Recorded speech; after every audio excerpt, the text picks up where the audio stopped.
What's going on, everybody? Welcome back to another portfolio update where I go over my holdings on my income dividend focused portfolio. I'm going to go over things, going to go over the performance and how the market's been doing.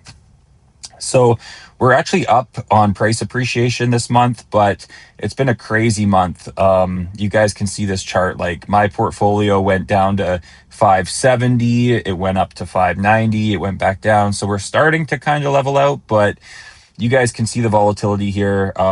We are lagging a little bit behind the S&P over the last month. But, with these covered call ETF funds, that's really not that surprising. So here's just a little bit of a look into things here, how the portfolio has been doing. Current yields at just over 14% with a yield on cost of just over 15%, annual dividends of almost 84,000. Now that yield on cost is because some of my funds, such as HHIS, has increased their dividend from 25 to 26, now to 27. And because I bought in when it was still that 25-cent dividend, my yield on cost has gone up. So if we actually scroll down to the bottom here, the current yield is just under 25%, but my yield on cost is almost 26%.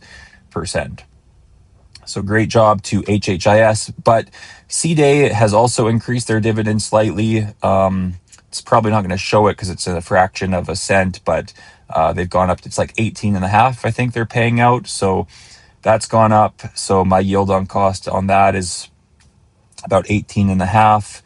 And then BCC, they've also increased their dividend from 14 to 17. We'll see if it stays at 17 because Bitcoin has been getting its ass kicked. I'm actually down on this fund. But, this is a cool way to get Bitcoin exposure in a registered account. I hold this in a TFSA. So not planning on selling, just going to ride this volatility out. I feel like Bitcoin has a good appreciation aspect for the future. And, it's a small portion of my portfolio, if not. So not too worried. Everything else, guys, has been doing good. HYLD, they recently had a little bump. I think it was last month, but they're just chugging along, doing what they do. And then HDiv had another increase too for December. It's another fraction of a cent, but HDiv, man, I just love looking at HDiv because you guys can see like 14, 15, 16, 17, and then 18. It's just a proven growth and monthly dividend powerhouse.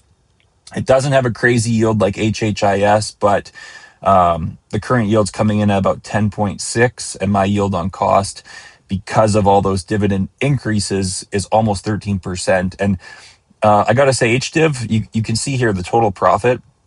It's one of my best performing ETFs. It's at almost 23.5% total profit because my capital gain is like 20% as well, just because that share price keeps chugging up, right? So loving HDiv. But yeah, guys, all my holdings here, they've all paid out last month. I reinvested everything. So here's a little look. What I bought, C-Day went back in, BCC went back in, EIT. I got those dividends, but I didn't put them back in. I put them towards other things like USCL and HHIS and stuff like that. Buying HYLD. Yeah, so you guys can kind of see HHIS, HYLD, and USCL probably are some of my biggest buys recently. C-Day as well. But I would say the only thing I'm not reinvesting right now is HTAE, just because I'm planning to offload that next year. Canoe EIT, haven't been reinvesting into this for a while just because that yield is low. It's like below 8%, right? So even my yield on cost is like, it's not even at 9%. So I'm holding this until I decide what to do, but I'm going to probably offload this as well and go into either HYLD, HDiv, or a mix of both.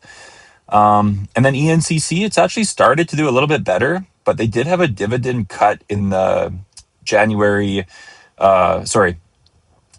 2025. They dropped it to 12 and they haven't recovered yet. So we'll see. The share price is starting to recover, as you guys can see here on the chart. But yeah, they took a pretty big dip here, and it's taken some time for it to recover. So we'll see.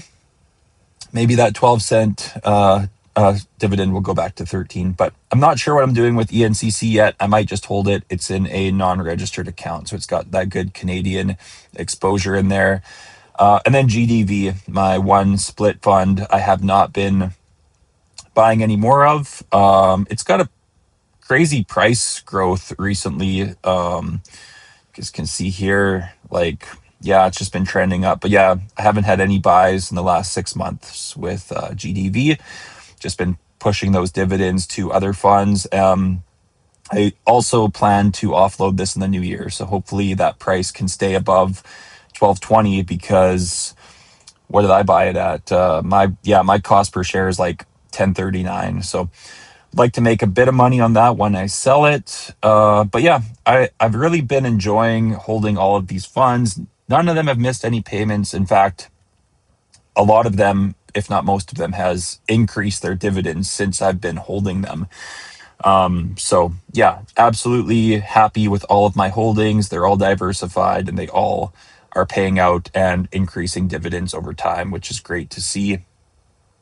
The crazy thing is, actually, guys, with these dividend increases, we went from 6,600 in November, and December is going to be almost 7,000. It's going to actually be about closer to 6,900, but probably a little bit over. For some reason, this app thinks BCCC pays weekly. It's actually only going to be twice because it's bi-monthly, so it'll be 2 payments for December instead of 4. But that's not going to change things too much here. So December is going to be around 6,900, which is a big jump from that 6,627. But again, guys, that's because HHIS boosted that dividend. That gave us a huge jump to 2116 from 1988. And then a bunch of the other ones has increased, HDiv, CDay, stuff like that. So good little Christmas gift there, guys, with some of these funds increasing their dividends. And, I'm really looking forward to crossing that 7,000 per month line. Doesn't even feel real to me, because when I started this journey, I came out of real estate and the income situation is much different, right? You're dealing with tax deductions, renovations, you're trying to push money where it needs to go. And this monthly income here that we're looking at, it's 100% spendable. In my view, I could spend all of it and keep my investments, keep them going. Obviously, that's not what I'm doing. I'm currently reinvesting, but my plan is, once I start to live off of this portfolio, I'm going to aim to always reinvest half.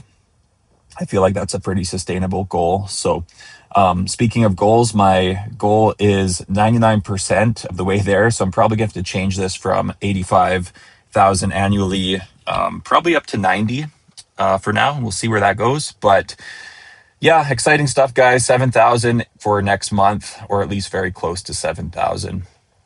This little chart just likes to round it up to the nearest 100. So pretty cool stuff there, guys. Lots of these ETFs are performing very well. Very happy with the portfolio and looking forward to next month's payments so I can reinvest those as well. Probably start spending a little bit of these dividends in January, because with my current work situation, my job income has been slowly declining just because I've been working less. But this is what these types of investments give you the freedom to do, guys. To focus on your lifestyle, focus on yourself and your health, family, stuff like that. What's important to you. That's really what these funds and investments give you the power to do. Focus on what you'd like to do and what's important to you. Anyways, guys, thanks for watching this video. Please leave me a like, leave me a comment down below. I hope everybody has a great week out there, and I'll see you guys in the next video.